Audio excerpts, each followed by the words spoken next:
Yeah, whatever. Hey, we got a stranger on the show tonight, Mikey. This is the better way to do it. Oh, Ether. There we go. That's the way Reloader calms down. All right. Hello, welcome to the Reloading Podcast here on the Firearms Radio Network. Presented by Patriot Patch Company and for Patriots.com. How's everybody doing tonight? I don't know. Doing good. Doing good. We're all doing good. Come on. We're all doing good. That's good. I think I'm doing all right. Who's the stranger on the show tonight? You? Oh, that's me. Yeah. What's it been? A month of Sundays? Anyway, no, I want to give my daughter a shout out. Her boy, my grandson. I'll give him a shout out and thank you for coming to visit me for a couple of weeks. And because they were there, I wasn't going to take and waste the precious time I had with them to let them sit there and watch me make a fool of myself fighting with the Sharenda and Mr. Nelson. Even Mikey once in a while. Anyway, we'll be off the air again next week, Mike. That's for the same reason, except this time it's from the north, not the south. My son's coming. It's all good, my friend. All good. Glad to be back on the show. Good.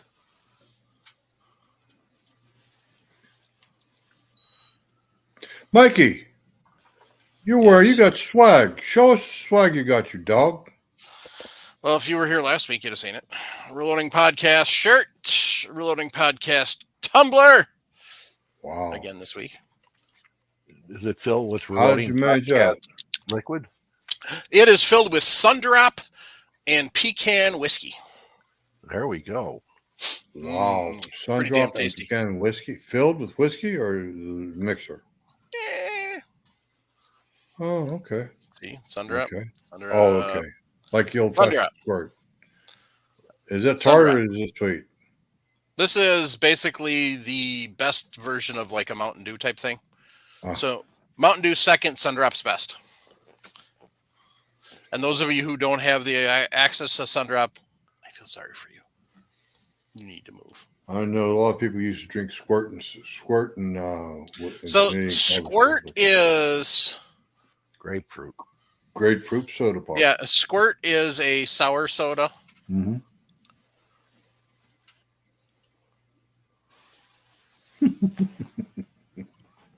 I got flash this girl.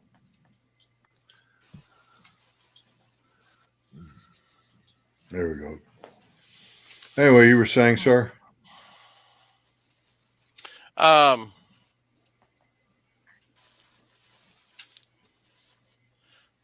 is going on here? Sorry, I'm trying to figure out why Rumble's not playing nice. I got to check Rumble out.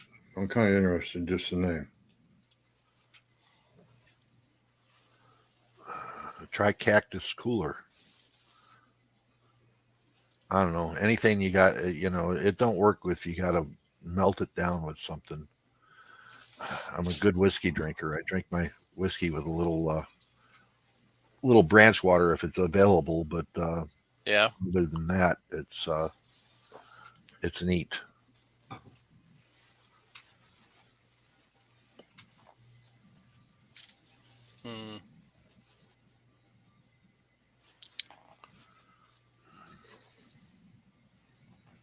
We lost Mike. I don't see him even in the studio. Yeah, he is going in to investigate Rumble. So, okay. Your daughter was in with your grandson for a while? Yes, sir. Yeah. A couple weeks. 12 days, I think it was. Nice. Welcome back, Mike. Nice. Thank you. We didn't go to the range or do any shooting or anything like that. Nobody, there wasn't the time. My daughter's not afraid of guns around me. My daughter, she's almost as familiar as I am. It was interesting. She did bring Glock 17, fully loaded, one not in the spout. She brought one Glock 17 with her. Good. Yep. Other Left than left laying on the dining table and never had a bit of trouble with it. It's amazing how that happens. well, don't you know that the guns like that can get up and walk across the table and go shoot somebody? Really? Yeah. But they have to rack their own slide first. Well, I mean, come on, they can do that too. I mean, I've listened to all the gun control people, and you're 1,000 times more Stop, likely. Paul. You're telling their song. Good evening, Shrenda. Glad to see you, dear. Unmute your mic, sweetie. Good evening, gentlemen. So Nice what's to have new, you. Shrenda? Not much. Same old shenanigans over in my neck of the woods, with the exception of I finally got. Well, it wasn't even finally. It was our first time applying as a group, and me and my girl gang got our draw to hunt in the city limit parks for archery Ooh. season. We got the exact area we wanted. We've Ooh, already pre-scouted it. We got one more area to scout, and it's huge. And I'm excited because it is low. Well, right now it is loaded with deer and turkey. hmm. Loaded with deer and turkey. Oh, and I might have hung out with a couple of celebrities this past weekend. Yeah, you did. At least they were to me. Some lady whose name starts with Lena. She kind of works for this company named Sig, I think. Anyway, she was pretty cool. She was at the Mhm. Armed Women of America conference. Cheryl Todd was there. Diana Muller was there for the DC project. She's a big supporter, so she's always, unless she's in DC, she's always there. Antonia Aquifer was there, which was a shocker because I didn't even see that she was on the ballot. So it was exciting to meet her. And Elizabeth McCormick, the lady that was a pilot for the Army, that's now a motivational speaker. She was our guest speaker. So that Cool. was cool. Terry Vaughn, who was on Hot Shot, Yep. I had a class with him. I feel like I'm forgetting someone, and it's not intentional because I fangirl all weekend and now I'm tired. So my brain's sluggish. What the hell am I forgetting, Mike? Hang on. Cheryl, Antonia, Where the Diane. hell's my phone? Well, if I forgot to mention somebody, I'm sorry. Let me go take a peek at your social media, and I'll tell your ass.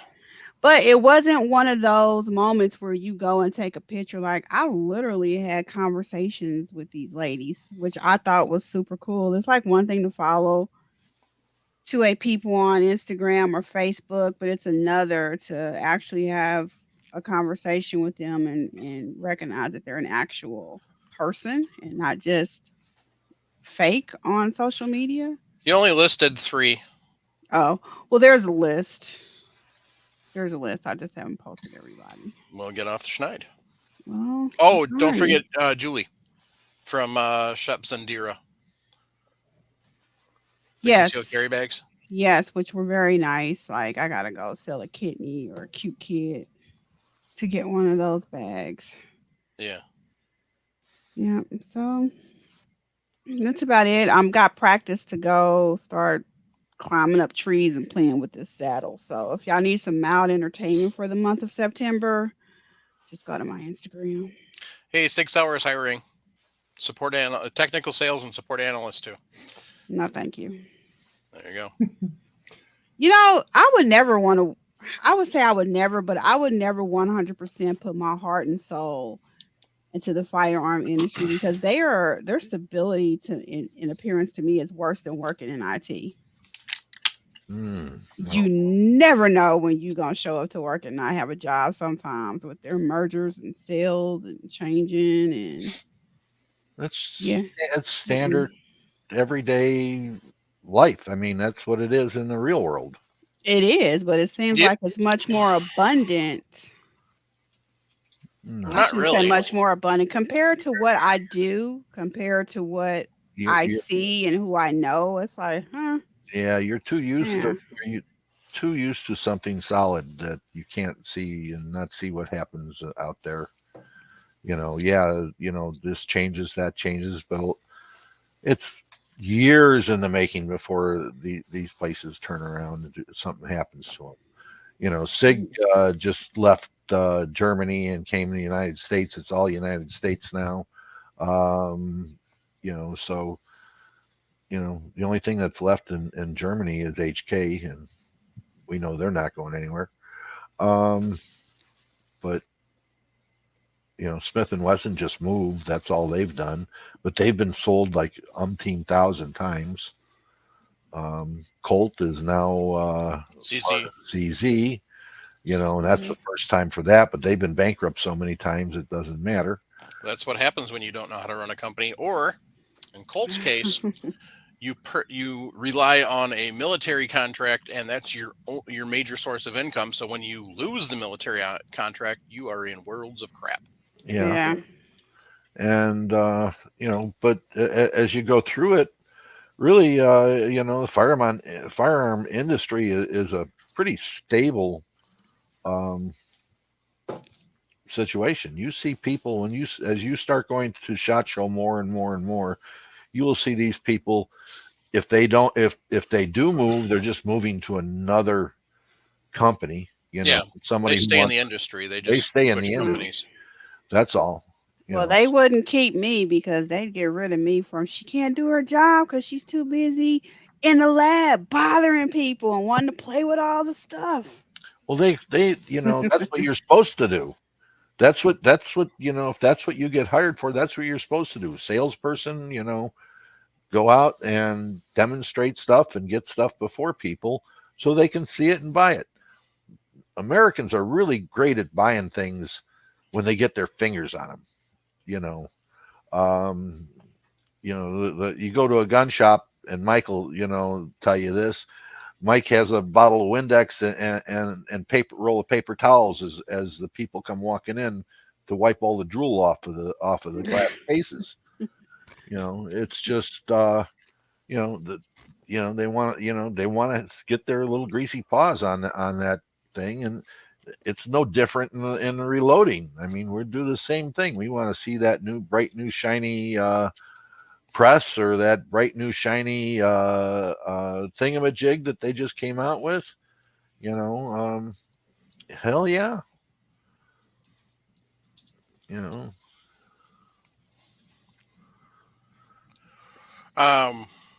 big thing right now we have people drooling over constantly is 249. Mm-hmm. It's semi-auto, but still, it's a saw, so people want to drool over it. Yeah. So that we got to clean up all constantly. So, how many have you sold? We haven't sold it yet. Okay. So how long you had it? It's $10,000. How many do you have in the store? One. Yeah. 10K, how long has it been in there? About 3 weeks. Oh, it'll go soon. The only thing that you got the nice thing about that is you get to sell the ammunition that goes with it, and the loops and the disintegrating links and the reloader for it. Yeah, we don't carry that stuff, so no. Yeah. But that's funny, Bonanza. Yeah. She said, saw? I'm buying a couple of saws next month, wood saws. What type of wood saws? There's a whole crap ton. Oh, God, neighborhood just went to hell. Oh, hell. Aim your camera down a little bit sharp. Too much. Hi, Chris. How are you, Chris? How's it going, Chris? What's going on, Chris? I just want to go on record and say Mike is a petty a-hole. That's right. Suck it. I lost her card. Mr. Sharp, how you doing, bud? Good. How are you, Jim? We're back. There's a stranger on the show tonight, though. He's sitting in my chair. He's kind of ugly too. I thought we discussed about having me be the ugliest person on the show. We weren't allowed to have anybody uglier. What you got in that glass, Jim? This is gonna be an interesting show tonight. No, he doesn't No. drink. Just ice After his version of Sean's 171, he doesn't drink heavily on the show anymore. Nope.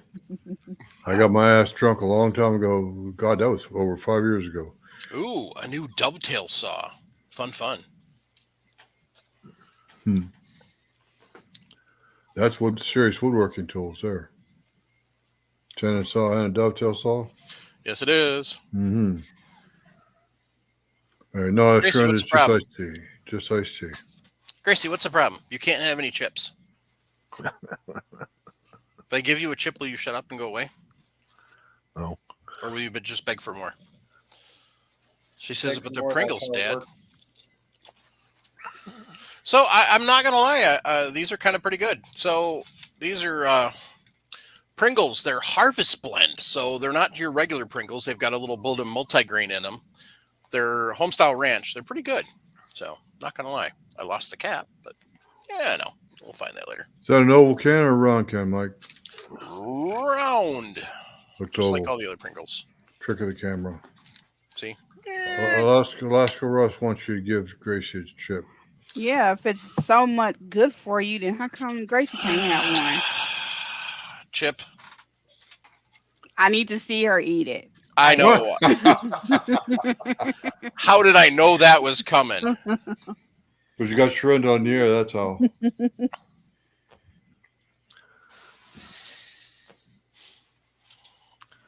Bark twice if he's jacking with you, Gracie.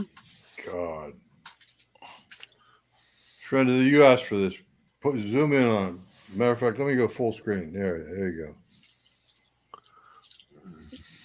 Look at that. She even nicely and daintily took it from you. Mean old Mike. Now Ollie wants one, and you turn off, Jim. Sorry. Way to go. Back on. Smile, Ollie, so they can see you. He gets two. No, he only got one. Okay, I gave the dogs Pringles. Crying out loud. Speaking of ugly. I said nobody uglier than me is allowed to be on the show. I believe I covered that earlier.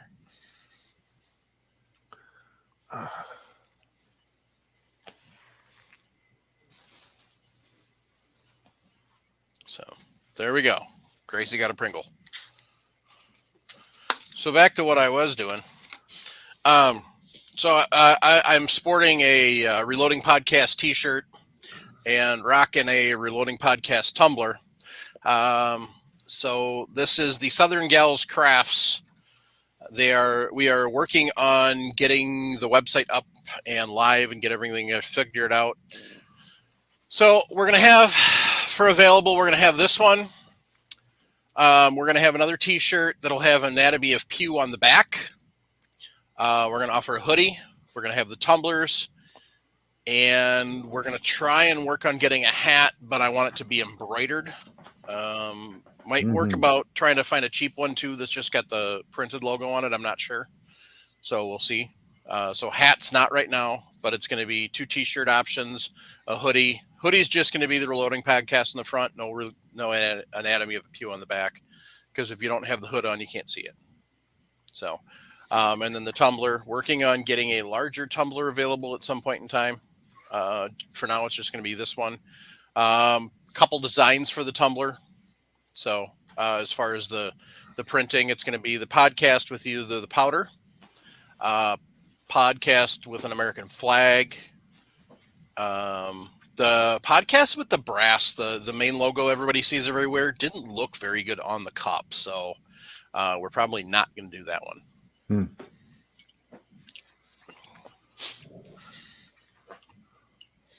Russ is Mike, right. If I'm going to squeeze some money out for the show from me, good for you. What's that? I like the shirt. It's very nice and very comfy. And I like the fact that the logo is big. I mean, we've got Travis and I worked on some stuff earlier, and then Nick was trying to work on some stuff, and it just never worked out. I mean, the one that Nick had looked okay, but the problem is the logo was small, and then it didn't last very long. Yep. 3 washes, and the logo started coming off. Right. Yep. I So, got the same problem with my brass goblin. well, I mean, with this style shirt, you're supposed to wash them inside out. Even washing it inside out, it still came off after 3. So, Yep. this Were has you been going washed. for it in black? Probably. Good. The only problem is you wouldn't be able to see parts of the logo if we do it in black. So. Thank you for the details. I appreciate that, Mike. And I apologize for embarrassing you on the air. If Oh I no, did. you're fine. So yeah. Hopefully by September 1st it'll be live. Well, I guarantee by September 1st it should be live. Good. So we're just hammering out all the details. They're busy, I'm busy, so it's trying to sit down and get the details all worked out and everything and get it going. So we'll be ready for SHOT Show, so we can show up like Slav guns, classic firearms, all in the same outfit. Yep. So you know what the funny thing is I was looking for my truck title and I couldn't find it. I was going through my safe, and I've been looking at throwing knives for a while. And I'm going through the safe. Look what I found. Throwing knives in my gun safe. Show us, Mike. Oh, God, don't drop it. Ooh. So Wicked little beastie. yes, they are. So they're a handy thing to have, especially if you wear like cowboy boots. You wear them as a boot knife. Back when I was a teen, I was pretty good with them out to about 40 yards. On a standard like pellet gun target. I out to 40 yards, I could put at least one of the 3 in directly in the 10x ring, and the other 2 are usually in the 9. So. So now it's just a matter of practice. The problem is, whenever I go outside, they want to go outside, so that prohibits me from practicing. So, but I think I'm going to go out front. I got a log laying out front I can throw at. So, anyway, just another tool in the toolbox. Used to be the old Gerber Guardian. Anybody remember that one? Yeah. Yeah, these are just an off-brand, so I'm going to use these till they get good, and then I'll buy some decent ones to actually carry. No permit required either. Yes, you are. Really? Yeah, if you're concealing them, you do. Put it in your boot? Yep. Oh, you'd have to leave your pants tucked in all the time. No, you cowboy boots. Oh. When I'm not wearing shorts, I'm wearing cowboy boots. So, Yeah, PCP air guns would be awesome. The thought of seeing you in shorts and cowboy boots is just something even Sharp wouldn't want to contemplate. You should not be wearing cowboy boots if you're wearing shorts, period. Girls get away with it all the time, and they look great. I got a granddaughter that does that, and she looks mighty damn good. Unless you're in Alabama, then I think that's a normal everyday attire. Exactly. Yeah, but they wear the thong one, the flip-flop version. The what? Flip-flop version? Oh my God, you've not seen this? No. So picture a cowboy boot at the top. So you've got the leg part. It comes down and attaches to the back sides of a flip-flop. Rubber flip-flop. Oh my God. You know what a flip-flop is? Thongs, Shonda. Not the kind you go, sit down Chunkless. on. Sandals. I'm going to Flip-flop. need to Google this. Shower sandals. Oh my God. Mm-mm. Mm-hmm. Hey, Shrenda, just look in the Facebook chat. I threw a picture in there for you.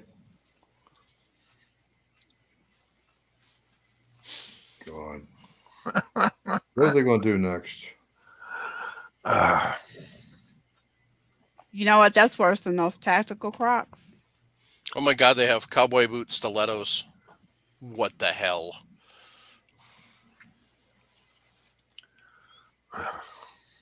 Mm-mm. Yeah. I think everybody who's watching should be able to see Oh this my too. God. Sharp. That's just putrid. I'm going to close that window. There you go, kids. God.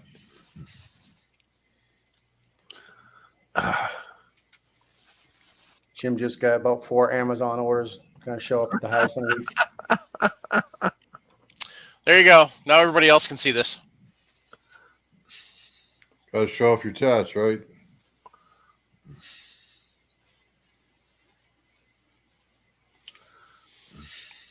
God. Yep. Now everybody else can be scarred for life. Are we going to talk about reloading tonight or what? Yeah. I just had to scar everybody first. I thought you did that when you allowed me on. That's beside the point. So.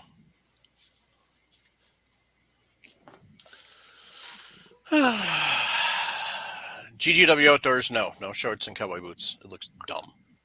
Although I know some people that do it, so whatever.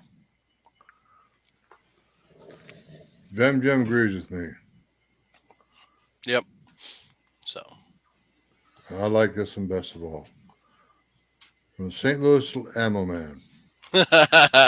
Dear God, this is a reloading podcast. Yeah. He gets a big old star for that one. Thank you, STL Ammo Man.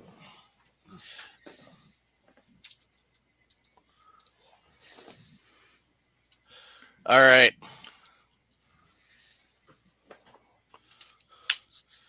So we're going to talk, first off, we're bringing the Cartridge corner back just because for a one night only. So we're going to talk about the 461 Gibbs. So the 461 number 1 Gibbs and the 461 number 2 Gibbs, 2 obsolete proprietary cartridges developed in 19th century Britain. So that gives you an idea of how old. They're rimmed bottleneck centerfire rifle cartridges for black powder. So that's how old they are. So they were they had a light load and a heavy load. The light load was considered an express load, and then the heavy load. So the number 1 fired a 360 grain projectile driven by 90 grains of black powder, and the heavier loading 540 grain projectile driven by 75 grains of black powder. That'll live, Mark. Yeah. So it was 2 and 11/32 inch long. The number 2 was 2 3/4 inch long. So basically it was the number 1 with a longer neck. And it fired the same 360 grain or 570 grain bullets. However, both of them were driven by 90 grains of black powder. Ooh. So, developed by Bristol gunmaker George Gibbs in his Gibbs Farquharson Metford single shot rifles built on the Farquharson? Whatever. Farquharson, yes. Falling block action, although Gibbs built double rifles with Metford barrels chambering these cartridges.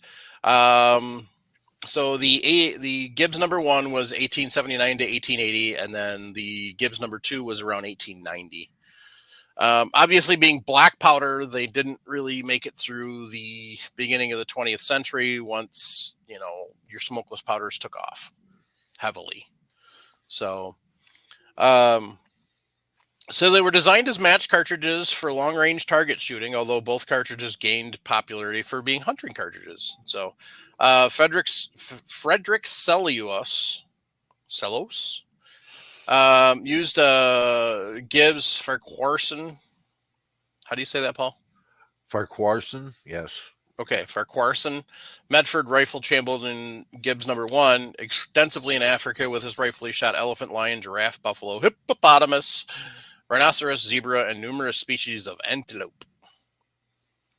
Frederick von Kirby hunted extensively in southern Africa with several 461 Gibbs, and at least one in number 1 and a double rifle chambered in number 2 with the 570 grain loading. Gracie has garnered herself a second chip. So, with these, he shot rhinoceros, buffalo, hippopotamus, lion, leopard, and various antelope, stating the Gibbs was perhaps as perfect a weapon for the lion shooting as one can desire. Kirby also shot elephant with these rifles, while stated elephant should only be killed with small bore rifles under special circumstances. So before the advent of cordite, cartridges such as the 303 Before the advent of cordite cartridges, such as the 303 British, all rifles under 577, 14.7 millimeters for you metric peoples, calibers were considered small bores. So that's why they considered this a small bore. So the bullet diameter was 461. Neck diameter was 482, shoulder diameter 533, base diameter 578, rim diameter 657, rim thickness 059, case length 275, overall length 354. No data on velocity and energy. So I'm sure if somebody wanted to sit and figure it out, you could figure it out. That was for the Gibbs number 2, the Gibbs number 1. Once again, 461 bullet diameter, neck diameter 482, shoulder 543. Base diameter 583, rim 669, rim thickness 058, case length 2.35, and overall length 338. So the number 2 was definitely a little longer, also a little wider. Typical of the time, you're talking a long taper, not a sharp shoulder like we have nowadays. If you were looking quickly, you could mistake them for straight wall, but they're a long taper, and they do have a bit of a neck, so and a shoulder. Just for comparison's sake, Paul, what's a case head diameter on 30-06? 438? 438? It wasn't 468. No, 468. Case head diameter. Excuse me. 430. Yeah, 453, isn't it? That's right. Okay, that's good enough. That's good enough. Yeah. Guys, what we're talking about is a cartridge with the same bullet diameter roughly as the head of a 30-06 case. We're talking some serious recoil as well.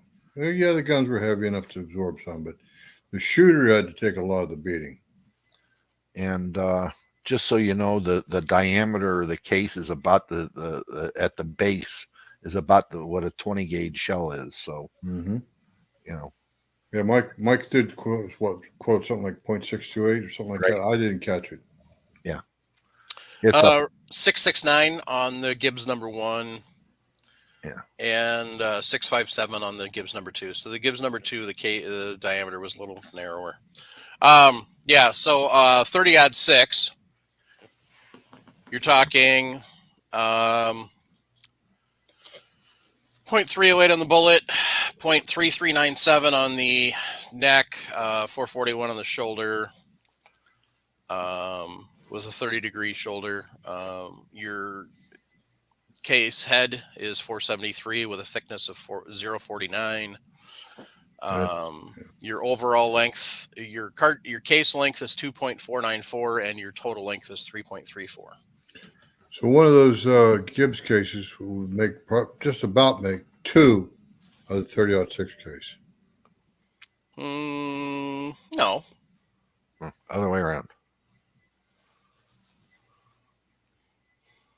Okay. Lengthwise, they're comparable. Right. Diameter. Yeah, diameter's a little bigger. You're talking 1/10 of an inch. Yeah. Overall. And ammo, that's a long way, Mike. St. Louis Ammo Man's got a good comment out there. There's recoil is going to be so hard and so heavy. You imagine detaching your retina? It's been known to happen. Yeah. His comment is detached retina alert. We're talking about driving your body so back so hard and so quickly, you actually pop your retina out of your eyeball. Well, especially considering black powder, there's no ease of ignition. It's bam, because it blows, literally. Yep, it explodes. It doesn't burn. So But as we look at it, those guys were hunting, like that all the time, and that's what that's all that was available. Right. So So until you learn how the to shoot it. right until what was it, 1925, 375 H&H came out. Well, I mean, they used the 30-06 when it came out, Right, and the but 303. but for big game, they were using the old black powders until Right. the Nitro Expresses start coming around. Yeah. Yep.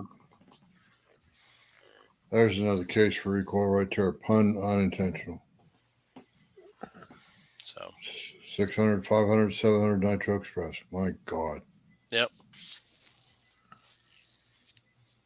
So, but I got kind of confused by the title because Paul and I both remember the Hensley and Gibbs #2 bullet mold. 68, Actually, thank you. 68, Yep. 68. Yep, you're right, Paul. In fact, I have the H&G #68 style mold up here in my mold inventory somewhere. I got an original H&G 68 mold with 4 cavities in it. So, but that's old. It doesn't get used much. But anyway, it's a very fine bullet for a 45 ACP. 200 grand, I believe it was. It's a nice gallery load, nice target load for NRA style bullseye. Offhand, single shot, or not single shot, 5 shots and then reload. That was used. It was used a lot in the beginning in IPSC. So, because it was a very, very controllable round in 45. But back to the rifle. Yep. And the cartridge, because this is an interesting cartridge, and the way it was used and the hunters that used it, and the people that would go with them, these hunters, to the gentrified people, and go on a hunt where it would take you in a boat to get someplace a month, and then you would go for a month on the hunt, and then you would come back after that. And the gentrified people that we had back then that did this kind of thing. It was very interesting. Reading about some of the old hunters and the people that they hunted with, and it's kind of makes you want to go. But back in that time, nowadays it's okay, but it's not the same. Most hunters would bring their wives with them. Can you imagine? Most Americans here bringing their wife along on a month-long hunt. There's only one woman I know that would be that rugged, and she's smiling like a big dog. I was thinking, I don't see what the problem is. He can go on his side. I can go on my side.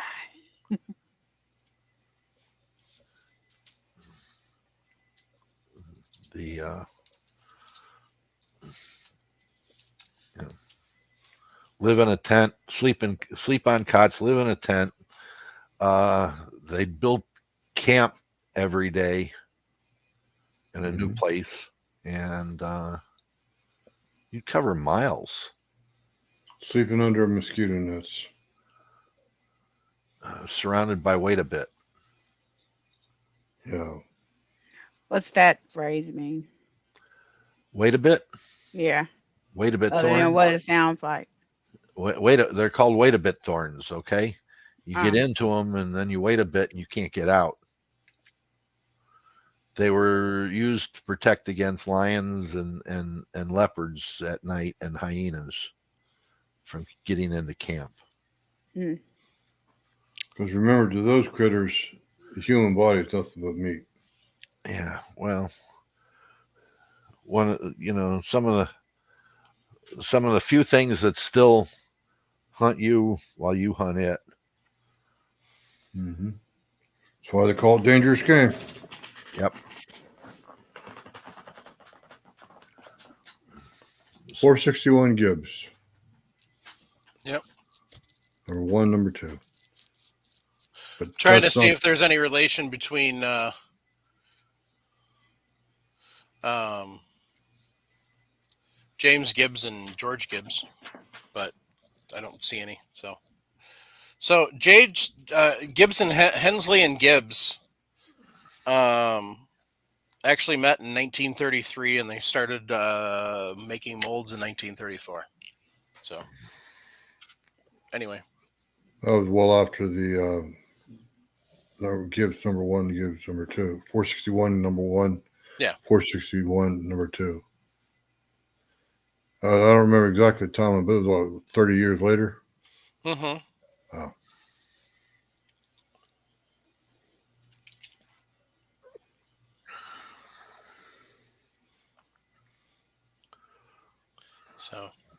So what led to the demise of these rounds was the invention of cordite. Yep.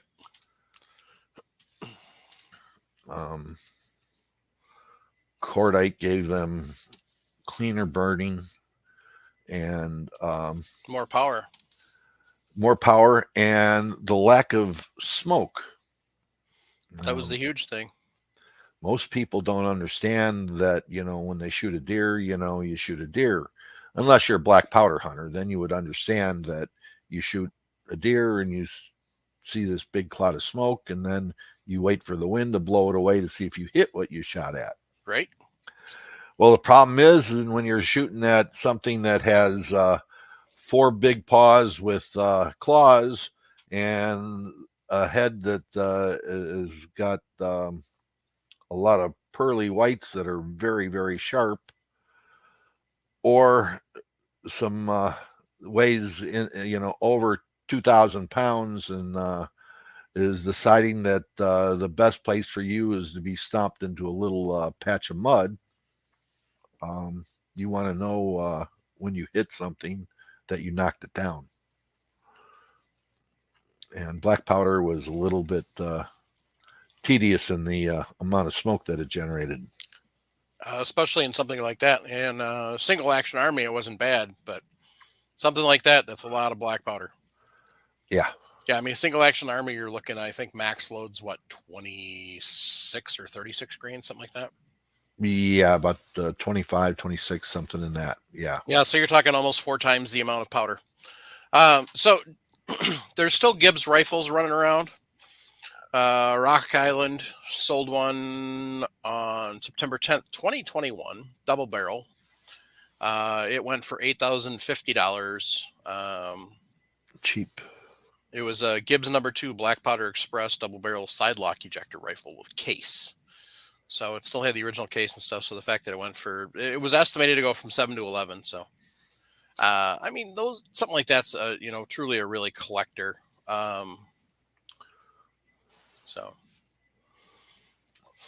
But I doubt very seriously if that grand old lady will ever puff the white smoke again. So, No. I mean, where would you get brass even? So, yeah. You make it. You make it. And also, what's that place out of Australia that builds brass for you? Bertram cases. Yeah, I suppose you could. I mean, I don't know if you'd want to, but I suppose you could. So I think something like that's more of a collector's.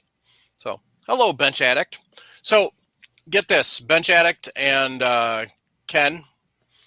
When we were out at Waterloo last week shooting, the president popped up. It was last week, 2 weeks ago. I don't remember. Last week, I think. Yeah, last week. We were out there shooting. Ken, Bench Addict, and I met up to go shooting, and I didn't cover what I was doing last week. So And so Ben Shattuck was out there with his 300 Win Mag long range gun that Canny's got on it. Does a great job.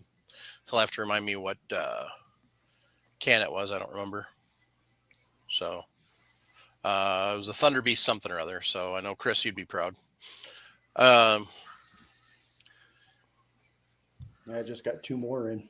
Yes, whatever Canny was using made that 300 Win Mag hearing safe. So, Wow. yeah, I could stand next to it, and when I could stand there while he was shooting it and not need hearing protection.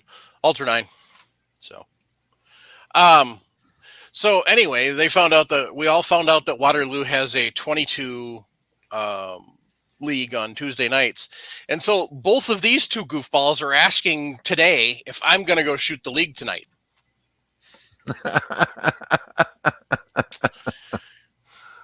Live on location. Kind of busy. Every Tuesday. Yeah, for the last 7.5 years. No, I think we're getting close to 9 now. No, but the first year and a half we did it on Sundays. No, first 2 years I think we did it on Sundays. You're right.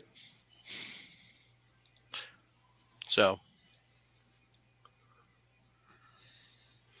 yeah, that was I had a chuckle out of that. So I had to make fun of them for it because yeah. So so Ben Shattuck, how did you do and how was it fun? So if I could figure out a way to get there at 4:30 and let me shoot at 4:30, I could pull it off, but I don't know. So anyway, back to the Gibbs. Okay, just a quickie. Bertram Brass carries 461 Gibbs and also 505 Gibbs. My God. That comment was going back to the massive amount of recoil the shooter's got to absorb instantly. Well, they also make 700 Nitro Express. Well, that's not black powder, is it, Paul? No. They here's one I have not heard of. 585 African. Ooh, that sounds interesting. Yeah. You're talking a roughly 60 caliber bullet. Yeah. Just Get your attention anyway. That sounds like something that Kentucky Ballistics would like to shoot. Yeah. Do himself a concussion from the bench. Yeah, if you want to see a recoil junkie, watch Kentucky Ballistics. So he's the guy that destroyed an AR, wasn't he? A 50 caliber AR. Well, he had one blown up on him. That wasn't a 50 caliber AR. That was a Serbu. Yeah. Because he was shooting cartridges in it that he technically shouldn't have been shooting in it. Because they shouldn't have been shooting him at all. So he was shooting slap rounds. The problem with slap rounds is there's no guarantee that slap rounds are loaded with any sort of consistency. So Sabot light armor piercing. Yeah. Here's your 585 African Express. that's cute.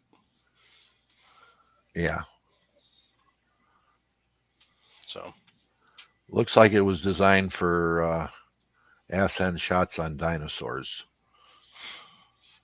oh, so a Texas heart shot. Yeah. Okay. So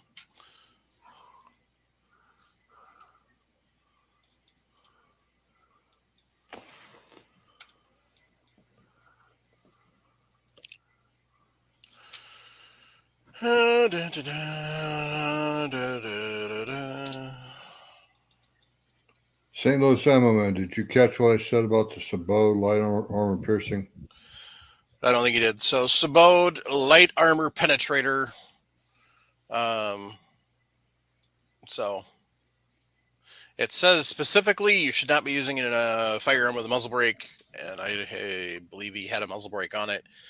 The one thing I don't know, because I never, I didn't follow it closely enough, but I have no idea if they ever found out if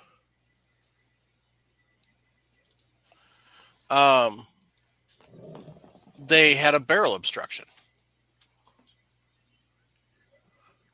They did So- not say they had a barrel obstruction, from what I was able to glean from watching all of it.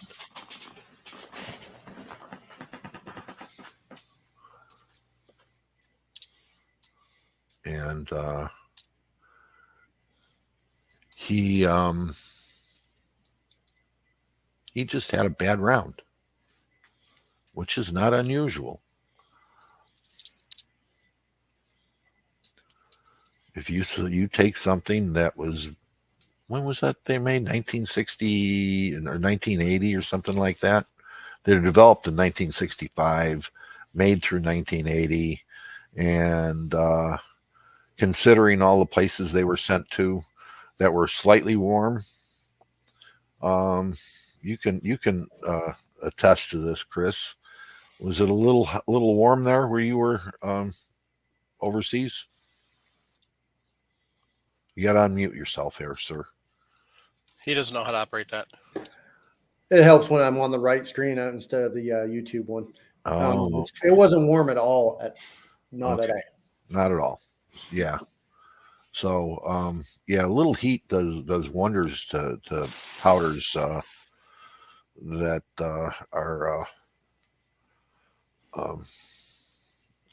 making them accelerate a little faster than they're supposed to. Yeah, so his official determination is it wasn't overloaded. He said it was probably a counterfeit slap round. But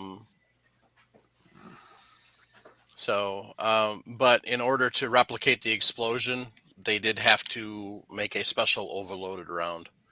So definitely possibility. Jim's armed.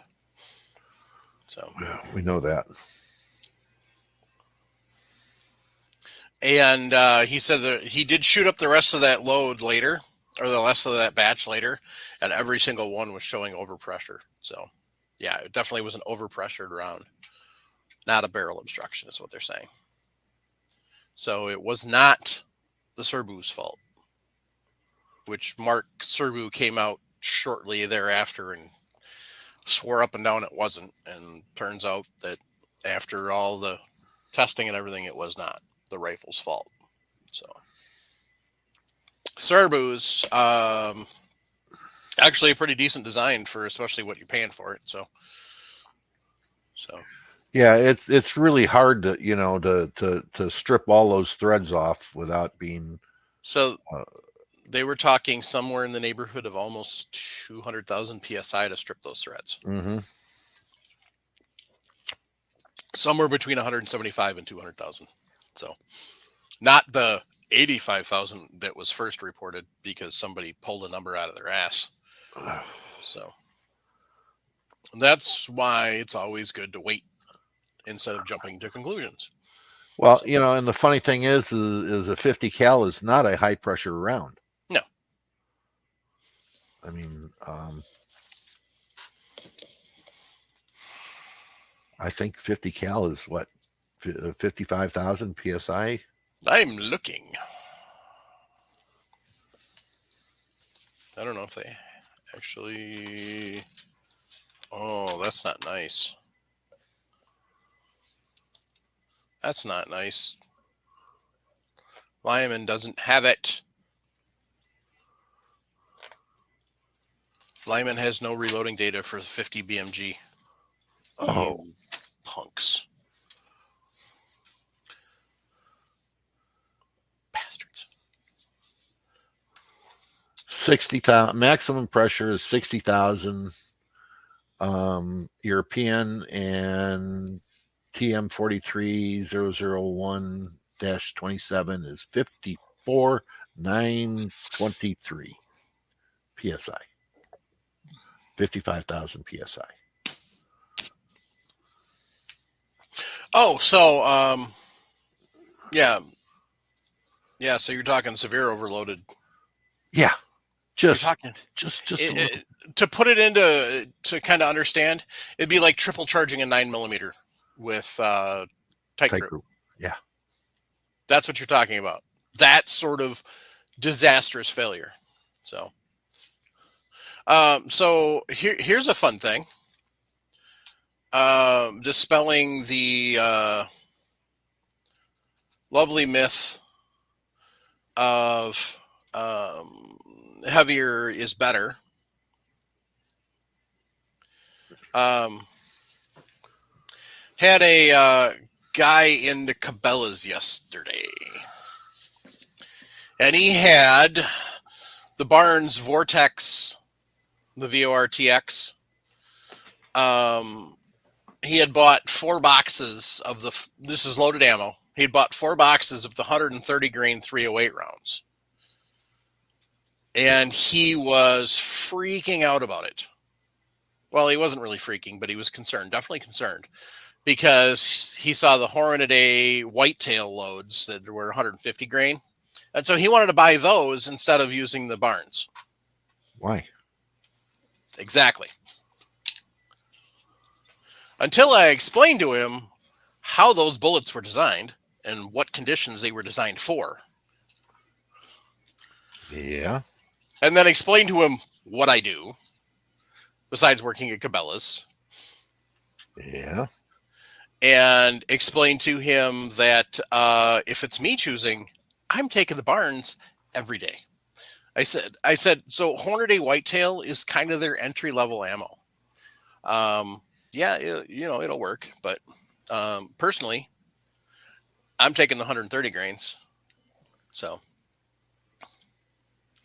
they're all copper. Where's the ballistics on it?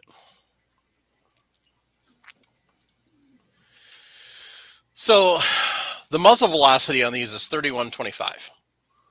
And what do you That's a get? bit of a swing. And you're getting what? 20. 28.20. 28.20 on the. Yeah. So, just for comparison and fairness,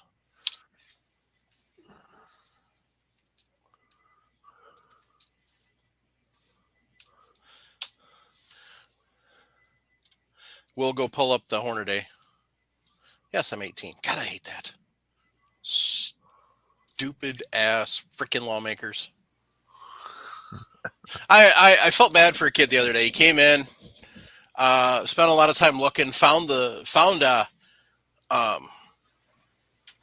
absolute gorgeous rifle that he wanted that we had in used, and wanted to buy it. And then I said, "Well, I'm just going to let you know now." When I found out he was 19, I said, "I'm going to let you know you're not taking this home today."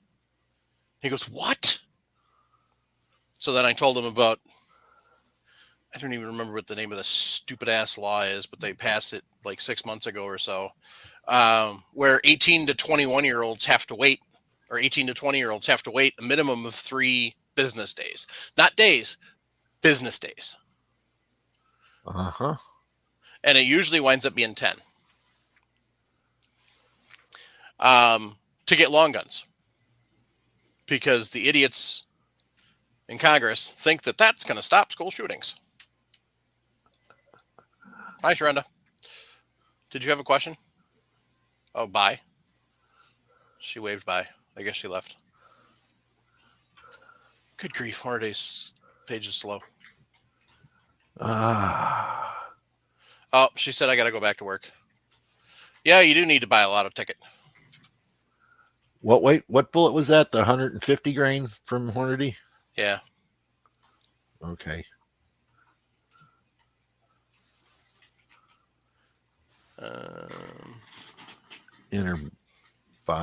Interlock spire point. Yeah, or the SST. I can't remember. Maybe it was 165 grain, because it was American Whitetail box. Okay, 165 grain. SST. Let's go with that. No, it was a Spire Point. A Spire Point. Okay. Oh, there we go. No, 150 grain Spire Point interlock. Found it. Okay. So muzzle velocity, test barrel 24 inch, 2820 with an energy of 2649.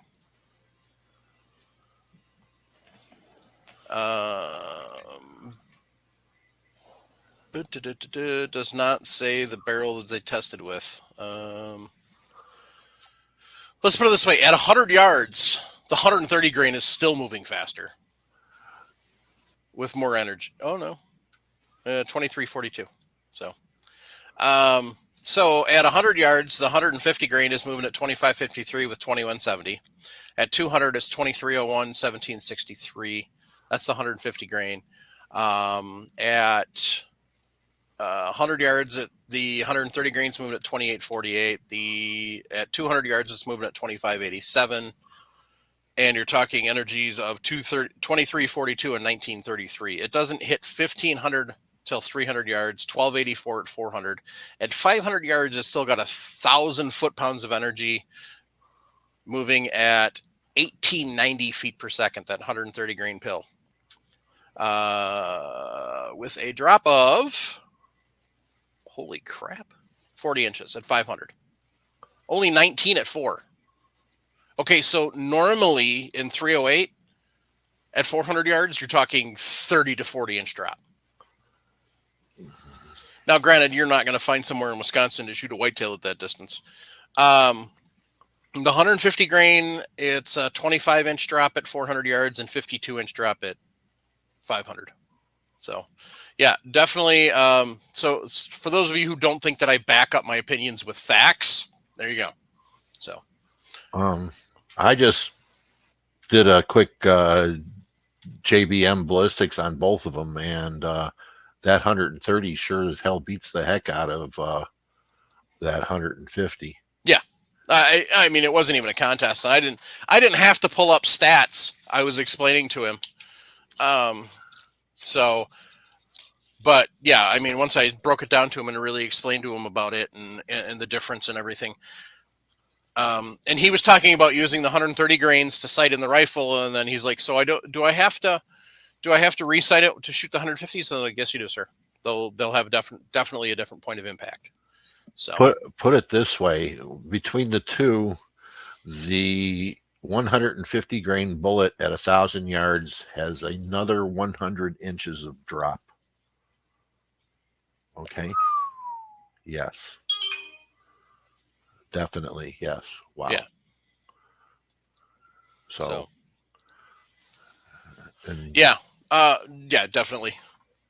So that goes to the point that if you're going to buy factory ammo, which some people do to hunt, some people do to, for various reasons, not everybody reloads everything.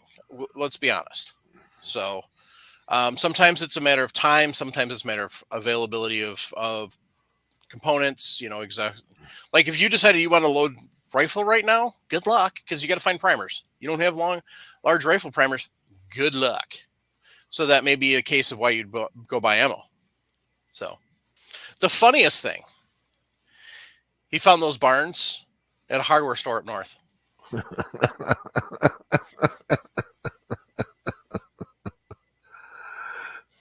So for those of you who don't know about Wisconsin, once you get above Highway 10, that's considered up north. I mean, truly up north is Highway 8, but basically anything above, unless you're a fib, anything above Highway 10 is up north. Right. And you go to your local hardware. When you go to a small town, you go to the hardware store because that's who's carrying guns and ammunition. Or the gas station. Yeah, or the gas station. In Waupun, they've got an amazing BP. And in Ripon, it's the same company. They've got an amazing BP gas station that not only sells new, but sells used and buys used. Yeah. And the prices are actually really good. So occasionally you'll find stuff at pawn stores, but if you're looking for ammo, hit the gas stations and the hardware stores in small towns in Wisconsin. Yep. So, and the prices are amazing. I mean, you'll walk in and you're like,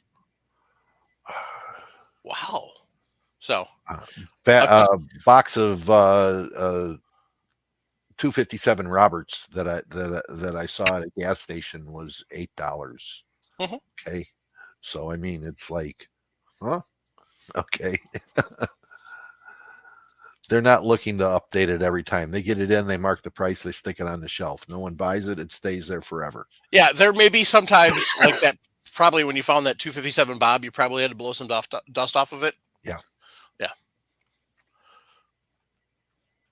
20 years ago, Bob was a pretty popular caliber, but now we're back to. It's in cycles here in Wisconsin. I mean, for years and years, and still 30-30's king. Followed by 30-06. And then I'd honestly say right now it's either 270 or 300 Win Mag. Why you need a 300 Win Mag to kill a whitetail, I have no freaking clue. But hey, good on you. What about the that 6.5 needs more? Nah, that's probably 5th or 6th.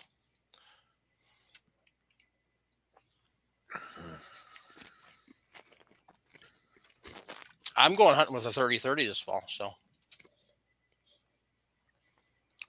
I just got to get off my dead ass and load up some rounds and go test them. That's all you're going to need. Yep, but I got to swap scopes first, so. Don't forget, you can also cast bolts for that rascal. Mm-hmm. But, yeah, because Jeremy's got 170 grain that he uses, that he loves, so. I actually have 140 grain Monoflex, and then I've got 160 grain G-Flex around here somewhere that I'm going to load up and see. Try them both. I've also got a crap ton of core lock. Well, not a crap ton, but I've got like 25 core locks. So try both cast bolts. You'll like them. Yeah. And the thing is too, it's a much milder load than than you do with smokeless powder. Mm-hmm. And jacketed bullets, I mean. I know 30-30 has always been smokeless. Mm-hmm. So. Actually, I think it's a misnomer. I think that's where it got its name. 30 caliber bullet, 30 grains of black powder. I believe that's where it got its name. It's one of the few cartridges that managed to get through the black powder to smokeless transition. Mm-hmm. Yeah, it hung on while its brother, the 38-55, kind of died. Mm-hmm. So the 25-35 survived. So also officially named. So the 30-30 Winchester is the official name, and you'll see this on rifles. You will see 30 WCF. Mm-hmm. Winchester Centerfire. Correct. So that's the official name for the cartridge. However, a lot of times you see 30-30 Win. So, yep. I know we've done it at as a cartridge corner. Yeah, a long time ago. So,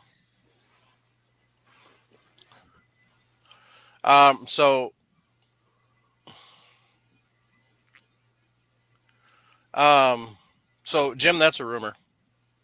The black powder. Yeah, I said it was a misnomer. Yeah. So, the 30 Winchester Smokeless first appeared in Winchester Catalog number 55, dated August 1895. When chambered in the model 1894, it was known as the 30 Winchester Centerfire or 30 WCF. When the cartridge was chambered in the model 93, Marlin model 1893, rival gunmaker Marlin used the designation 30-30 or 30-30 Smokeless. The added 30 stands for the standard load of 30 grains of early smokeless powder and based on late 19th century American naming conventions for black powder filled cartridges. So that's where it came from. Right, but that's not. It doesn't say what I did. Right. So, so that like the 45-70 originally was a 45 diameter bullet on 70 pounds or 70 grains of powder, black powder. So, 45-120 is another good example. Same exact nomenclature. 50-110.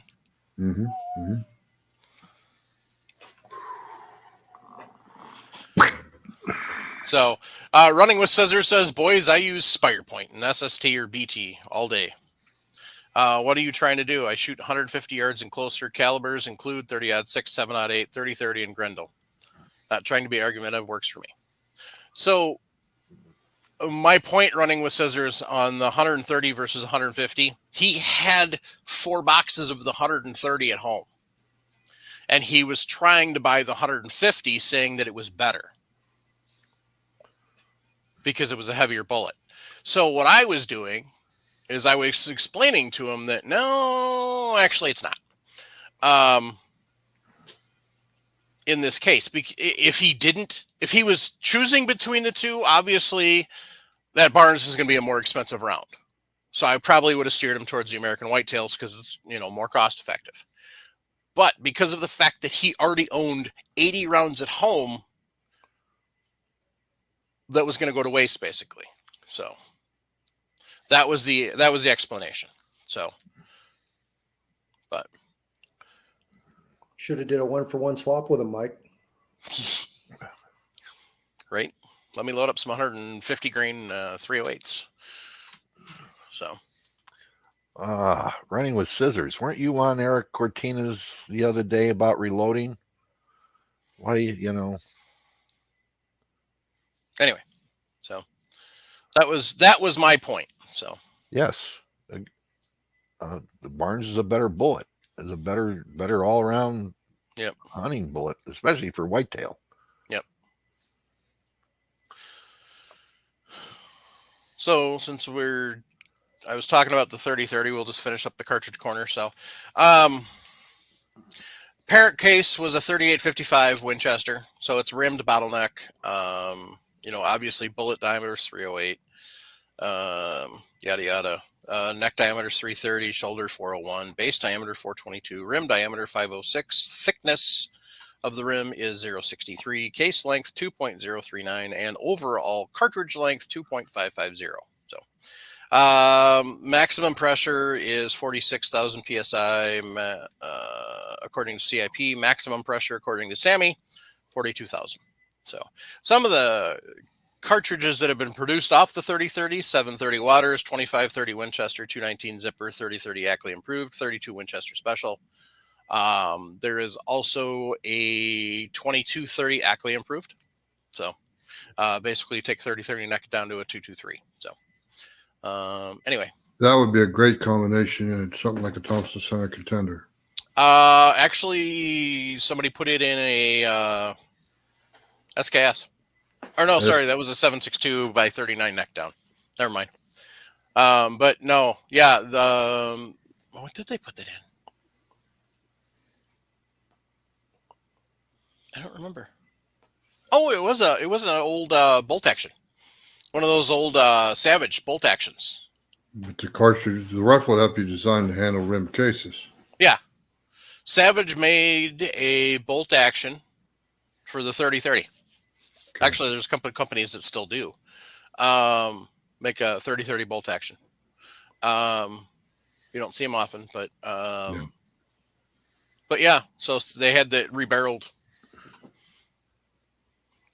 So anyway, bullet selection is huge. Most of the time when you hear somebody saying that they shot the deer and the deer did not go down, even though they saw red bubbly blood, it has to do with bullet selection more than anything. The biggest issue always is shot placement, because some people are stupid and don't bother to practice. Some people, let's face it, buck fever is real. So some people don't practice shooting, and so it's or they don't understand proper shooting angles, yada yada yada yada, blah blah blah. But when you actually make a decent long shot and the deer doesn't go down and it runs for 2 miles or 3 miles, a lot of it has bullet selection. If you use a match grade bullet, which is not designed for hunting, it will act like a full metal jacket most of the time. Yep. It will go into it and out the other. And you have a nice little tiny hole. So yeah, you'll get your beautiful, red bubbly blood, but you're not getting your trauma, and you're definitely not collapsing the lungs. So away you go. And plus the skin kind of slides down over the hole as the animal starts to move, stops the blood from coming out one of the holes, and you never Acts know. like a seal for a Yep. sucking chest wound. Basically, that's all you do is you create a double sucking chest wound, which seal, if something covers it up, now you've got a seal and they can breathe again. Mm-hmm. Without Or they'll just go someplace and die, where you just can't follow them. Right, because you lose the blood trail. Right. Now, notice I said match grade bullets that are not designed for hunting, because there are match grade bullets that are designed for hunting. What I'm saying is don't use target bullets for hunting, because they're not designed to open up and cause the wound cavities that hunting bullets are designed. Spire points are probably, if you were going to pick a bullet that has killed the most animals on North American continent, it's a spire point, period. A lead tip spire point. So I am holding in my hands right now a box of probably the cartridge that has killed the most whitetails in the state of Wisconsin, which is a 30-30. And it is usually one of 3 grains. It is either a 130 grain, 150 grain, or 170 grain. Mm. And it's a spire point. Now, granted, in a 30-30, a spire point looks a little different than in most of your spire points. Because of the fact that, see this thing back here? When you hit it, it goes bang. So if you have a pointy bullet and they're sitting like this in the magazine, they go bang. So that's why it's a round flat. Do I have any? What do we got here? Ooh, crap. I need to ship those off. I forgot about those. Huh. So this is a Hornady lever evolution, but this is kind of more of what a spire point would look like. Just imagine that red tip's actually lead. So to give you an idea. But yeah. So anyway, that's talking about bullets. What you're looking at? Bullets. Yeah. Ooh, 7 Rem Mag. Ooh, here we go. Here you go. Here's a 165. Hold on, Paul. Hold on. I'll bring him up, Mike. Okay. Go ahead, Paul.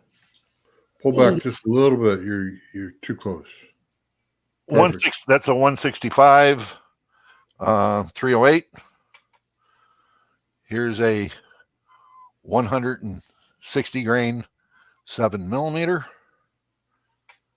and 100 grain 6mm, all soft points. Come in a little closer, Paul.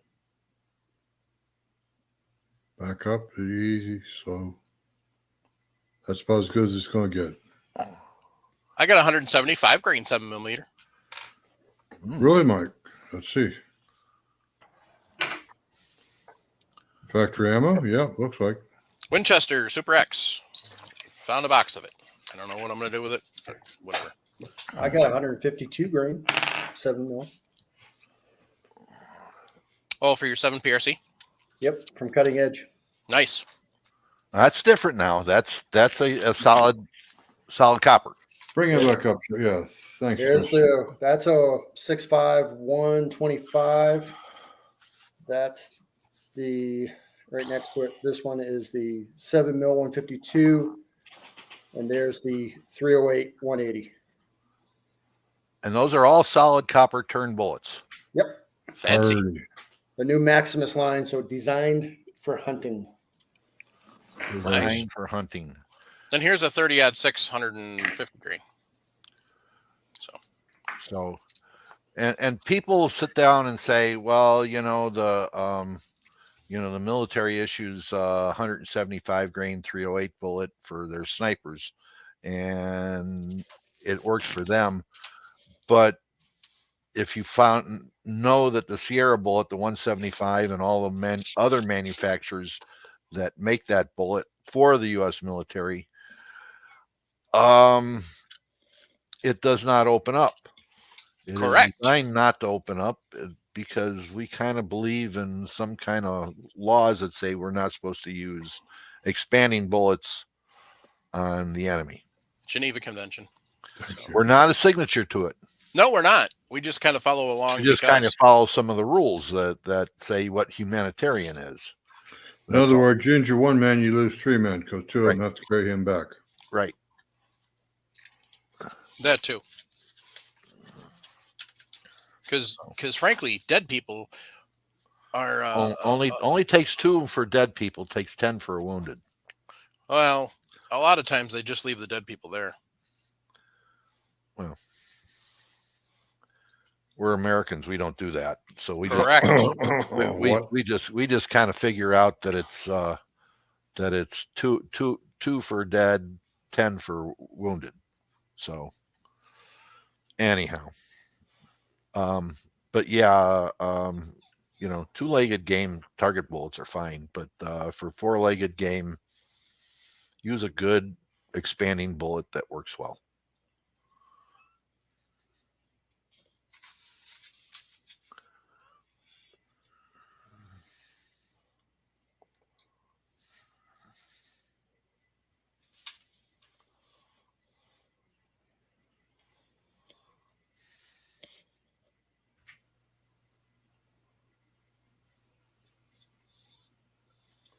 I don't have much more to contribute tonight, Mike. Yeah. Go call it a night. So, I think we kind of covered some stuff. So, when you're looking at loading hunting rounds, you want to consider your bullets. So, yeah, definitely not an FMJ, definitely not a match unless it's a hunting match. So, what's weird is no comments from the peanut gallery after running with scissors. That's kind of weird. Yeah.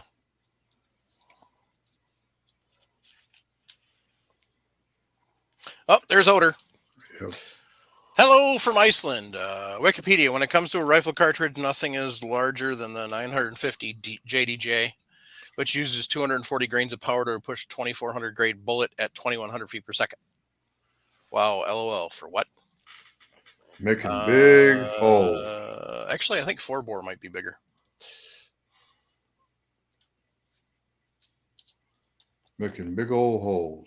That's what that's for. First time I ever shook Eddie Jones's hand, he was wearing a splint, and he looked at me and says, "This is not from recoil." I said, "Okay."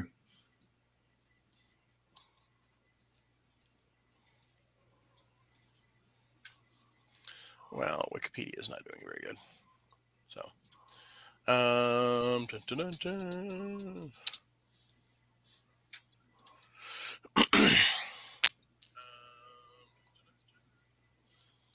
Sweet. I heard myself again. Yep, so did I. Chris, was that you? No, I got my other channel muted.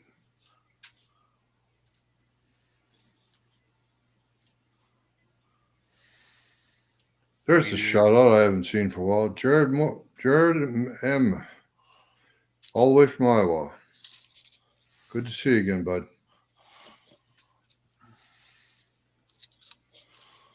Good grief, Gracie.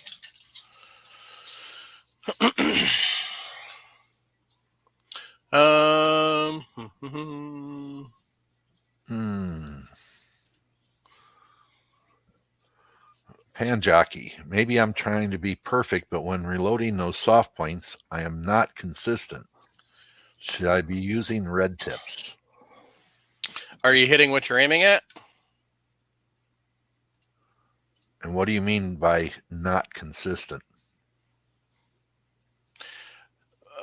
My thought would be off the top of my head is a lot of problems with spire points is people don't have a bullet seeder made for spire points, and so they're smushing the tips.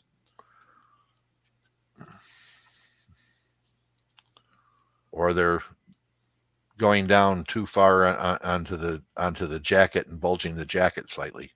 Could be.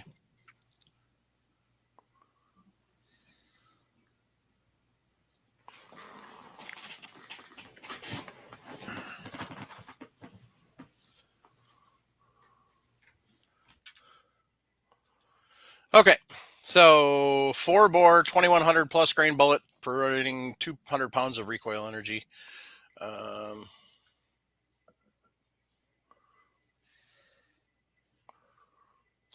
I don't see any specific.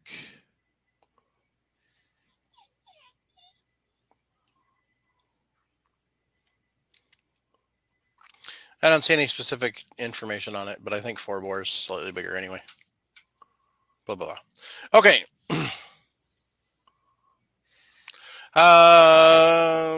No, I haven't heard from Lead Bullet Junkie. A couple shows. Oh, I think maybe he was here last week. I'm not sure. So Seating depth. I'm sorry, with seating depth, and okay, you're inconsistent with your seating depths. I get you. Okay. I can see that with spire points because they're not always consistent with the tip. The ogive should be consistent, though. That's what I was just going to have you explain, Paul. Yeah, you should be able to get an ogive that is consistent.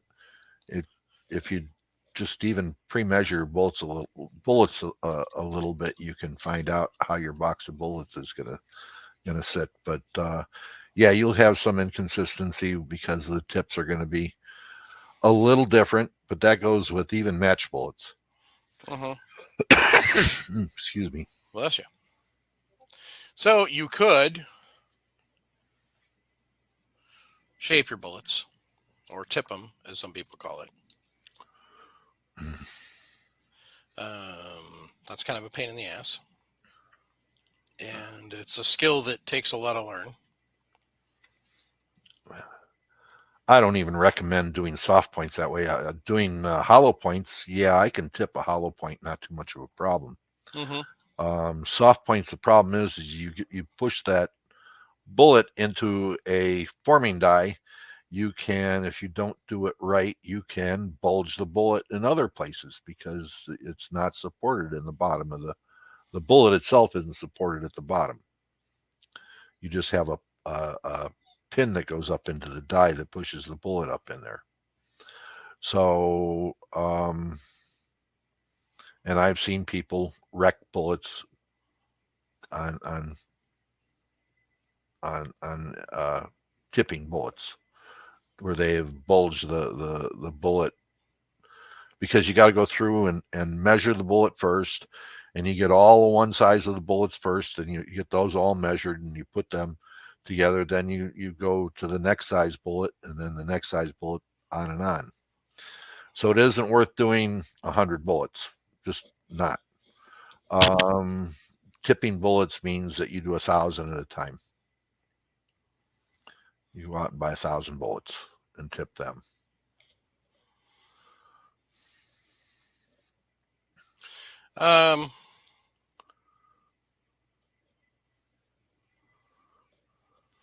Other option that you can do is, see, Ken, I wouldn't have been able to make the podcast if I'd have gone shooting with you, you bum. Yeah, I already gave Bench a crap earlier. So, excuse me.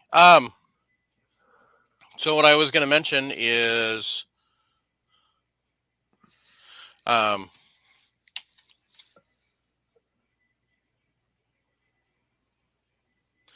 with your seating, some dies you can get seating stems that are specific for the different bullet types. Good night, Jim.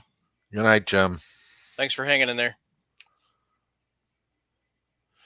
But otherwise, what you can do is, if you have a hot glue gun, you take your seating stem, put it in your die, and then you're going to put hot glue in the die at the seating stem, and then you take and you push your bullet in, and you can make a cavity. Now, the only problem with spire points is if you're trying to use the ogive, for seating that doesn't necessarily always work. So, but I mean, it's you can do it, but it takes a little while to get the trick for the glue gun down till you do it right. So. At that same time, you might, if you want, take your seating stem, put some valve grinding compound inside of it, take one bullet, spin it in a drill, the seating stem, and take the bullet and adjust with the using the valve grinding compound to lap the seating stem. It may take 2 or 3 bullets, but that's about all it takes. Yeah. And you don't want to load those bullets up once you've done that, right? No, they're just using the bullets just as throwaways to get a good, a good seating stem. Yep, that's all. Schwinn Racer said sometimes it also works to measure with a Hornady bullet comparator versus just a caliper. Then you measure off the ogive and versus the lead of the point. I would actually, as we discovered last week in conversation, I would actually recommend the Sinclair versus the Hornady comparator. But if the Hornady comparator is what you got, run with what you got. Just be consistent with how it sits on the bullet. That's the biggest thing with that. And be consistent with the pressure you put on with the calipers. Right you are, Chief. We did have one question from the Reloading Podcast Facebook group that I wanted to cover quick. Wait, nope, not that.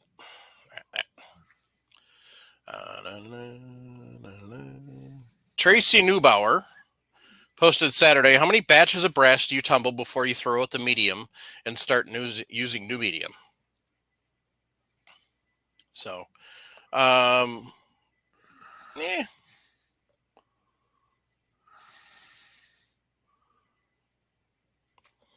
How big are your batches, and what do how big is your tumbler? Batches are about 2 to 250, 223 shells at a time. Crushed walnut shells I'm looking to see.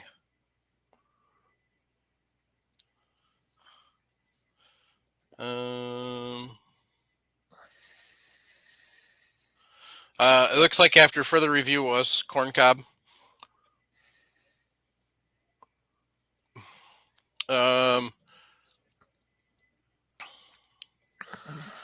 So put a cut up dryer sheet in to help keep the media clean longer. I've heard that before. Paper towel works too. So yeah, paper towel, basically something to suck up the dirt other than. So, yeah, they're saying that corn cob gets the brass shinier than the walnut. I don't know. I don't think so. So, he said that Tracy said that he was using Brass Bright. Never used Brass Bright. So, one of these days I'm going to actually do the Flitz versus New Finish test. So, Schwinn Racer said, with Southern Shine stainless media, you will never have to swap it out. I think I know who Schwinn Racer is. Chad, when you coming on the show? Huh? I sent you an email. You didn't answer me. Slacker. Chop, chop. So, anyway. So, Bench Addict says he's been tumbling in rice. GGW says wet tumble. Ken says wet tumble. I'm ultrasonic, really. I mean, I do have tumblers, but I ultrasonically clean most of my stuff. So, how do you get your brass shiny then, or don't you? No, I don't worry about it. No. Okay. So we need Travis back on to go down that road. Oh my God. So here's what you do. You get yourself a concrete mixer. Yes. And then, by the way, don't buy the actual walnut media. Lizard bedding. I bought a big, huge container of it from PetSmart. It was like $12. And 2 years later, I think I've gone through like maybe a third of it, if that. So, 6-pack project says soapy water and vinegar, and the brass looks new. careful with the vinegar, guys. Any acid you put in there can take the zinc out of the cartridge case. Yep. Careful, careful, careful. Yep. Jared M says, wet tumble, no pins, corn cob after loading. After loading. Okay. So, Ken Brown says, pretty shoots better. Is it a fact? Oh, that's why women always shoot men. Okay. GW Outdoors said 6-pack project. How long in the cleaner? 2 days, 3 hours, and 7 minutes. And after that, you realize you forgot to turn it on.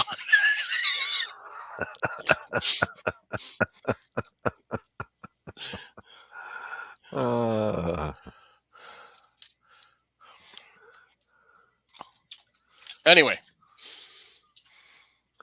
So, yeah, I mean, everybody does it differently. I was doing ultrasonic for a while and then tossing it in my walnut media to dry it.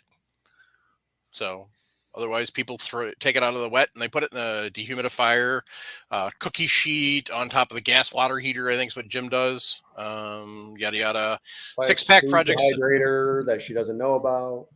Yep. Oh, my mom gave me a food dehydrator to use. She's like, "Do you need a food dehydrator? I'm not going to use it." Sure. Brass prep.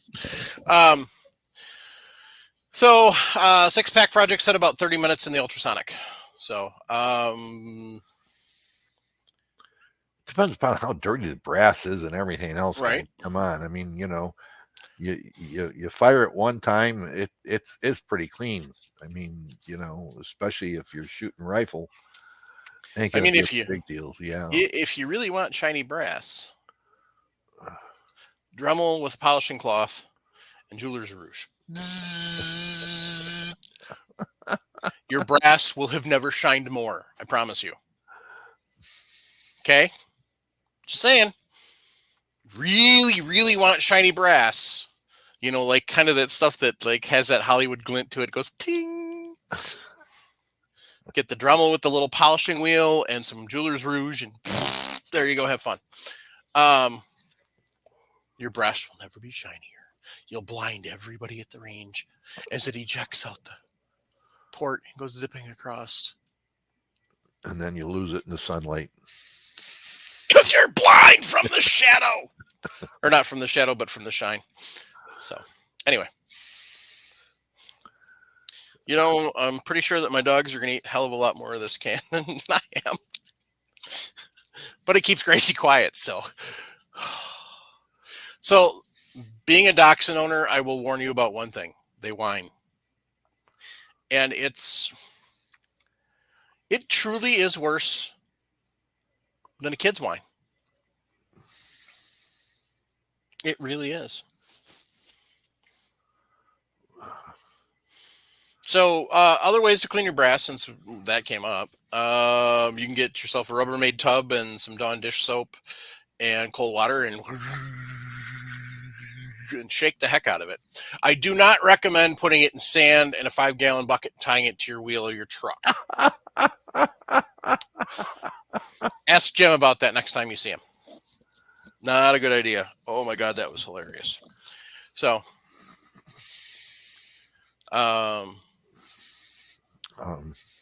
now if you've got like one of those 50s weight belt vibrating weight loss thingies, then you could put it in any sort of media or water and Dawn and Lummy Shine and strap it to your arse while you're using that belt, and that would do it. So, Oder Sigerson wants to know, I guess the ultimate question is then, does the bling increase the ballistic coefficient?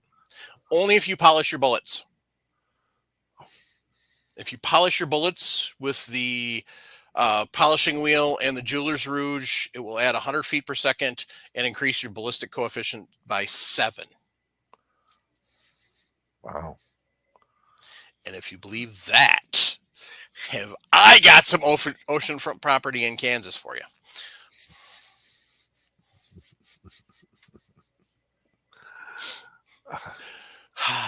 No.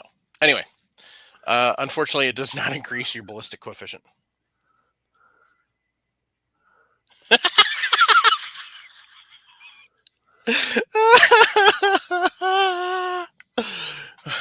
Ken, it's not chrome, it's brass. And it's DYNO. Anyway. So Ken said, put it on the dyno when you're testing your car's horsepower. No. For chrome on your vehicle, every piece of chrome is 5 horsepower. Unfortunately, brass doesn't help you. So, chrome valve covers, 5 horse. Chrome air breather, 5 horse. Well, let's see. You got to do if you do it right though, you put it in the acid bath, then you take it out and you put it in the copper pot. Then you can put it to the chrome. Yeah. Otherwise, chrome don't stick to steel. You got to put it in the copper first. So you're getting close when you're doing it because that's what that But yes, you fun to chrome some bullets just for the heck of it. Yeah, the NRA had a deal, where they're giving out hogs that were chromed. Interesting. Mm-hmm.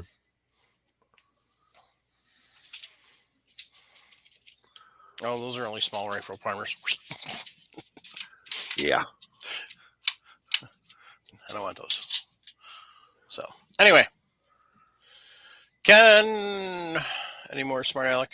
He said start shooting copper ammo. Okay. Anyway, Chris, you got anything to add?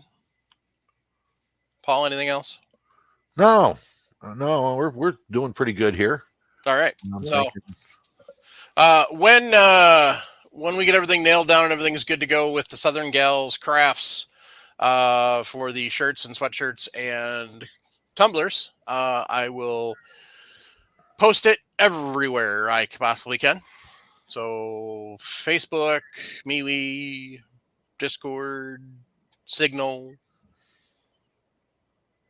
Instagram, Rumble. And then we'll talk about it on the next podcast for sure. So, we're streaming live on YouTube and Rumble. We are usually next day on Utreon/player, whatever you want to call it, or whatever they want to call it. So, Six Pack Project said copper, then nickel, then chromium for a really solid finish. Yeah, because the nickel really helps it pop. So, we want to talk about Patriot Patch Company, one of our fine and awesome sponsors of this lovely podcast. This is the patch of the month for August. Bravo 6 Mowing Dark. He's got the nods on. He's carrying, I think we figured out it was an ACR. I don't know. Probably a Toro lawnmower.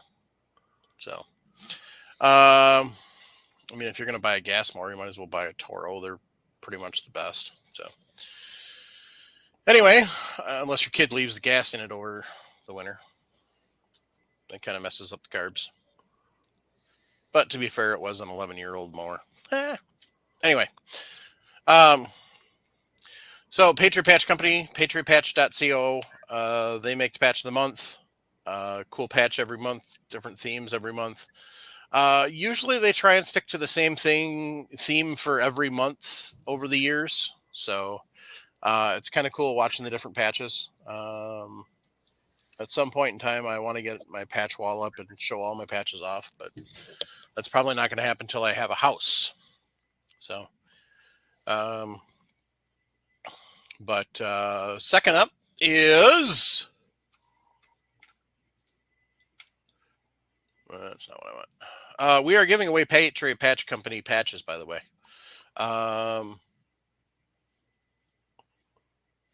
So we are doing a giveaway on the... we're going to do a live giveaway for 5 patches next week in the show. And then I'm going to post one on Instagram and one in Discord. So if you're not a member of Discord, reloadingpodcast@gmail.com. Get me an email and I'll get you on Discord. So I have 10 set up for a giveaway on the Facebook, the podcast page, not the group. And it doesn't look like we got a lot of entries. So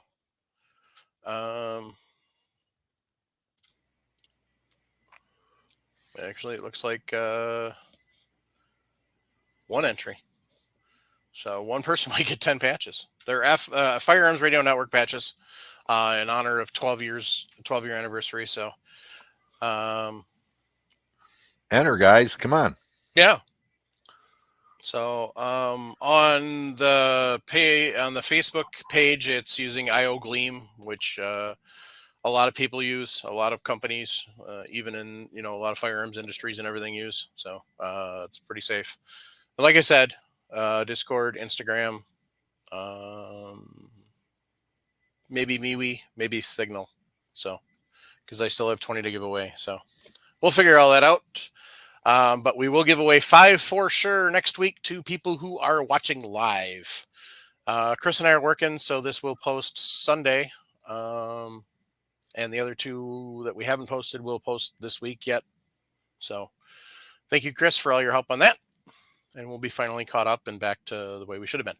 So at any rate, so 4patriots.com.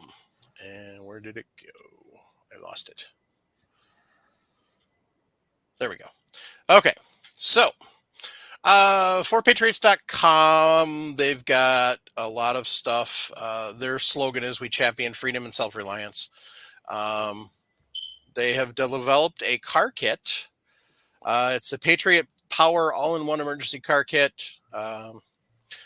So, all-in-one emergency car kit helps deal with the unexpected roadside issues. It's done for you kits by survival experts. 95 pieces in total. You have the option of 90 number scenarios. Compact to fit in even small cars, but big enough to cover wild problems. So you have Fix-A-Flat, Jump-A-Dead battery, 9 emergency food bars, 16 punches of drinking water, 45-piece first aid kit. Come on. So it's got a jumper pack in it, a little backup power. Gracie wants some more chips. So safety triangle, some gloves. So $349.99, like I said. So they do shop pay, so you can do it in 4 interest-free installments. Also, if you use code FRN, you get 10% off your first purchase. But they have survival food. They have generators. They've got power cells, solar-powered generators, all sorts of different things. So their power, so they have the solar-powered backup charger. It's a 4-pack for right now. It's on sale for $99.99. It's fast charging capabilities. It also charges itself faster, which most of the solar chargers up until now haven't. You can charge 3 devices at once. It's got a USB-C charging port in case you can't charge it in the sun or you want to make sure it's go. So charge for free. It's got a flashlight and an SOS flasher. So another little handy thing. So who doesn't need a backup battery for their phone? So 284 Win wants to know if anybody's shooting the 6.8 Western. Just wondering how it's working. The 6.8 Western is basically what it starts where the 270 WSM stopped. It's what the 270 WSM should have been in the first place. Everybody that I've heard that's been shooting it loves it. Guns are getting easier to find. Ammo's getting easier to find. There's a lot more selections. Phil Massaro was one of the test guys that did it. He's written up a few things on it. Took it out elk hunting and just was crushing elk with it. So a couple of 400-yard shots. Ooh, sorry. Had a tickle in my throat. I didn't want to cough. Anyway. So yeah, overall the 6.8's a success. So, one thing that happened yesterday that was kind of important and big news. Kind of. Some people will be like, meh. The High Point YC9 finally released. So they brought the YC9, which is their second gen 9mm pistol, to SHOT Show 2020. It has taken them until now to get it perfected, but they wanted to make it right. I shot it at GunCon. TFB, I guess, did a test on it and had some problems with FTEs or FTFs, one of the two. I think it was FTFs.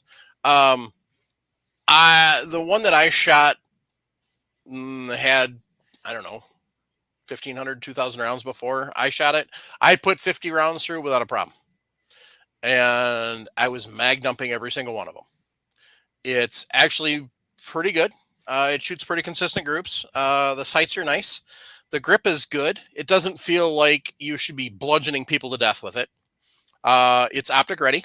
It's threaded. You can also get it in non-threaded.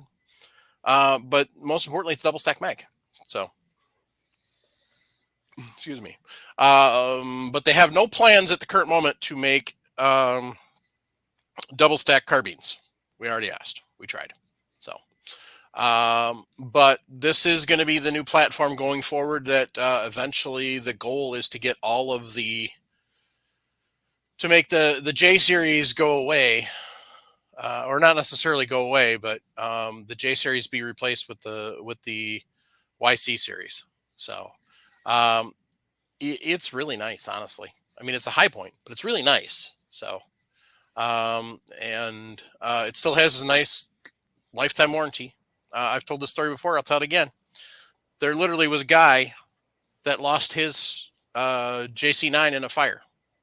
All they found on it was a pile of goo and the steel plate that they put the serial number on. That's all they found on it. Called up High Point. High Point said, send us what you got. Make sure you send the serial number. So they sent the pile of goo. High Point built him a brand new JC9, used the same serial number, and shipped it back to him. No cost. High Point will fix your pistol if you have problems with it.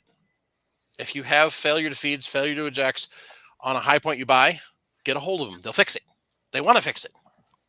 It's one of those things. They know where they are in the world, and they know what it is, and they want to do the best with what it is. So, so if you have problems, they want to take care of it. Anyway, lots of other new guns coming out, or have come out. Smith & Wesson's going to come out with a two-tone 5.7.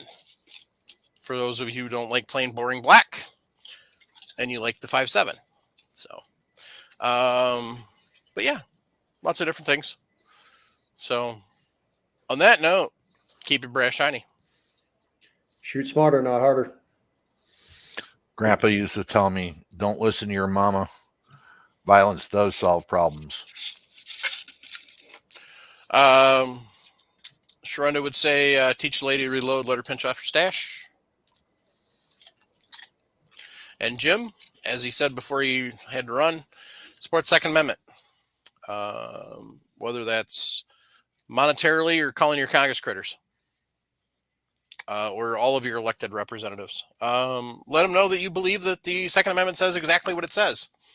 And that shall not be infringed means exactly that.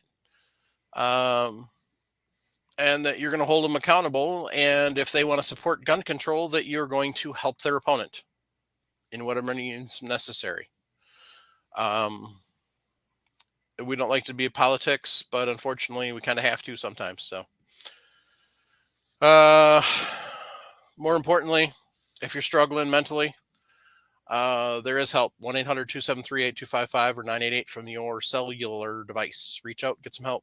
They'll help you get down the path that you need to get down.